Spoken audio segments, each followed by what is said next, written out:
الله وبركاته. الحمد لله رب العالمين والصلاة والسلام على أشرف الأنبياء والمرسلين.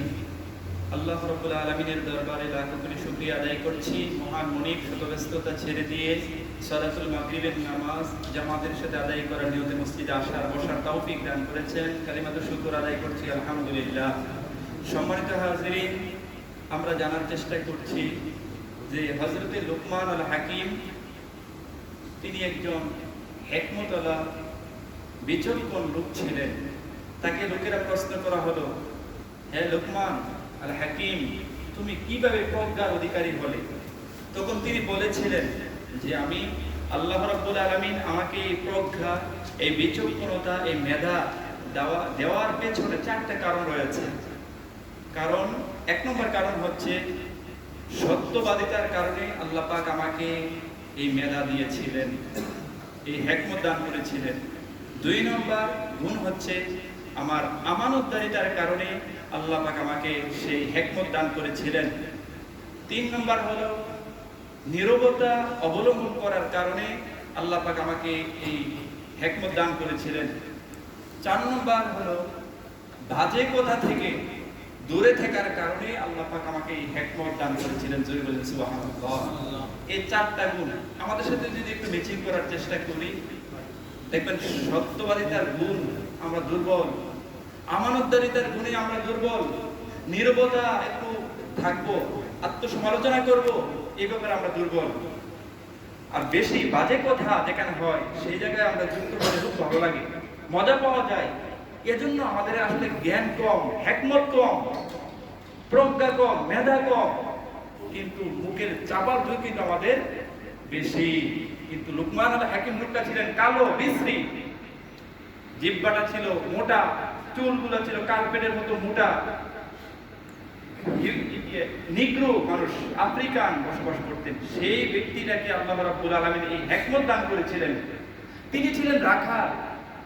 রাখাল থাকার পর তিনি যখন রাখাল মনিবের কাজ করে বাড়িতে আসতেন, হাজার হাজার লোক এসে ভিড় করত। মালিক বিরক্ত হয়েছিল, সর্বনাশ সর্বনাশ, লুকমান আল হাকিমের কথা শোনার জন্য লোকেরা আসছে কেন, তার কি আছে?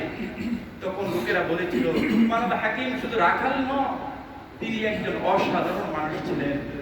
কি ছিলেন?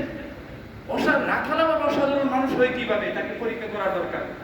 তাফসীর ইবনে কাসিরের মধ্যে এসেছে, তার মনিব তাকে প্রশ্ন করলেন, ঠিক আছে, তুমি যদি বিচক্ষণ হয়ে থাকো, মেধাবী হয়ে থাকো, হিকমতওয়ালা হয়ে থাকো, তুমি একটা ছাগল নাও, এটাকে জবাই করো, করার পর তার মধ্যে দুইটা অংশ তুমি নিয়ে আসো, সর্বোৎকৃষ্ট যে অংশগুলো আছে তুমি নিয়ে আসো। হযরত লুকমান আল হাকিম জবাই করলেন, করার পর জিহ্বা আর যে কল এটা নিয়ে এসেছেন। মুনিব আশ্চর্য হয়ে গেলেন, তিনি একজন রাখাল, কিভাবে জানতে পারলেন যে তিনি কোনটা উৎকৃষ্ট? আবার বলেছে আরেকটা জবাই করো, করার পর বলেছেন যে সবচেয়ে নিকৃষ্ট যে বস্তুটা আছে এই ছাগলের মধ্যে এটা নিয়ে আসো। লুকমান আল হাকিম নিয়ে এসেছেন, আশ্চর্য হয়ে গিয়েছেন।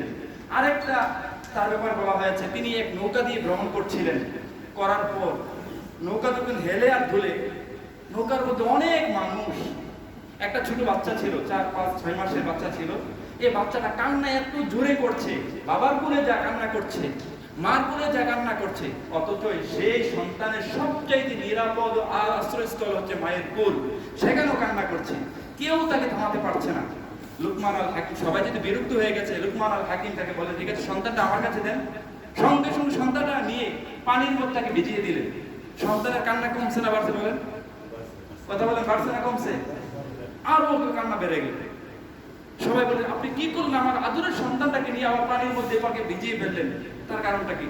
তখন সঙ্গে সঙ্গে মার করে যখন দিলেন, দেওয়ার সঙ্গে সঙ্গে সন্তানের কান্না বন্ধ হয়ে গিয়েছে। জোরে বলেন সুবহানাল্লাহ। তিনি হিকমত অর্জন করেছিলেন। তখন সন্তান, প্রত্যেকটা মানুষের কিন্তু ছোট বাচ্চাদের বিবেক আছে, বুদ্ধি আছে, বুদ্ধি নাই, কিন্তু তাহলে আপনি সন্তান জন্মগ্রহণ করার পর ইসলামের দাওয়াতটা কিন্তু আমরা পৌঁছে দিই আজানের মাধ্যমে, দেই কি না বলেন? দেই। কারণ এইটার প্রভাব তার মধ্যে পড়ে। হযরত লুকমান আলাইহিস সালাম প্রজ্ঞার অধিকারী হয়েছিলেন এজন্য যে সন্তানটা সবচেয়ে নিরাপদ আশ্রয়স্থলের মধ্যে ছিলেন, তার সেই জ্ঞানটা কিন্তু কাজ করছে না, এজন্য তার বাবার কাছে দেওয়া হয়েছে। কান্না কিন্তু বন্ধ হচ্ছে না, অন্য লোকেরা কোলে নেই, কান্না বন্ধ হচ্ছে না। তার সেই চিন্তা বিক্রিয়া তার মধ্যে দেমাগের মধ্যে আসে না, এর জন্য তার পানির মধ্যে দেওয়া হলো। তখন সে চিন্তা করলো আমি যে আগের অবস্থানে ছিলাম তখনই তো ভালো ছিলাম, নিরাপদ ছিলাম, এর জন্য আমি হিকমত করে আবার মায়ের কোলে দিয়েছি। সঙ্গে সঙ্গে তার কান্না কি হয়েছে, বন্ধ হয়ে গেছে। সুবহানাল্লাহ। তাকে আল্লাহ প্রজ্ঞার অধিকারী করেছিলেন। বিশেষ করে আমরা যারা বাবা আছি, কুরআনুল কারীমের সূরাতুল লুকমানের মধ্যে 10টা উপদেশ আছে। যদি সন্তানকে মানুষের মতো বানাতে চাই, সন্তানকে যদি আদর্শবান সন্তান বানাতে চাই, পানি পড়া দিয়ে কাজ হবে না, তাবিজ তোমার দিয়ে কাজ হবে না। এই 10টা উপদেশ যদি আপনার সন্তানের মধ্যে অ্যাডজাস্ট করতে পারেন, আমার সন্তানের মধ্যে যদি করতে পারি, তখন সন্তান মানুষের মতো মানুষ হবে। আপনি যখন বৃদ্ধ হয়ে যাবেন, আপনি যখন অবুঝ হয়ে যাবেন, তখন আপনার ছত্র ছায়া আপনাকে লালন পালন করবে, আপনাকে কষ্ট দিবে না, আপনার যা প্রয়োজন তাই দিবে। এজন্য আসুন আমরা এই আজকের আলোচনা থেকে আমরা আমাদের সন্তানগুলোকে মানুষ করার জন্য, আমরা মানুষ বানাতে চাই কিনা বলেন? চাই কি চাই না বলেন? এত কষ্ট করে বাড়ি থেকে এসেছেন, বাড়ি গাড়ি সন্তান স্ত্রী সব কিছু ত্যাগ করে দিয়ে এসেছেন শুধু পেটের জন্য, সন্তানগুলোকে মানুষ করার জন্য। এই জন্য আসুন এই 10টা উপদেশ, মোবাইলে সার্চ দিলে 10টা উপদেশ চলে আসবে।